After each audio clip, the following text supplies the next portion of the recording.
নমস্কার, পিবিস ডায়েরির আজকের পর্বে আপনাদের সবাইকে স্বাগত জানাই।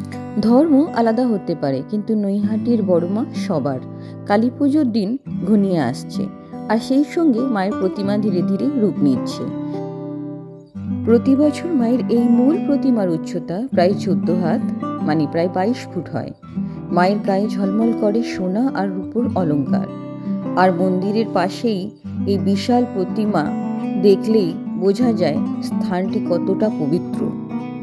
এবছর অর্থাৎ 2025-এ কালী পুজো পড়েছে 20 অক্টোবর। বিসর্জনের দিন নির্ধারিত হয়েছে 24শে অক্টোবর বিকেল 4টে। কথিত আছে নৈহাটির এই বড় মা কারুর প্রার্থনা ফেরায় না। যে ভক্তরা এসে তার শরণ নেয় তাদের মনোকামনা পূর্ণ হয়। বড় মার এই মূল মূর্তিটির আশেপাশে আরও 4টি কালী ঠাকুরকে সাজানো হয়। প্রত্যেকের রূপ ও নাম একেবারেই আলাদা একে অপরের থেকে। মা যেন নিজেই এই 5 রূপে ভক্তদের আশীর্বাদ দেন।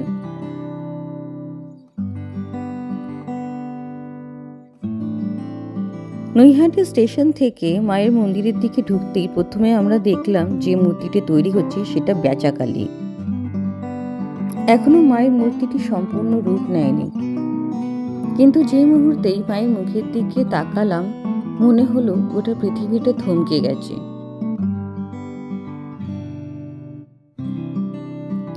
আপনারা দেখছেন মা গাঁজাকালী নিজের রূপে আসবেন, এবং এছাড়াও যে প্রতিমাগুলো আছে সেগুলোর নাম এখনো আমার জানা নেই। যদি আপনাদের জানা থাকে নিশ্চয়ই আপনারা কমেন্টে সেটা জানাবেন।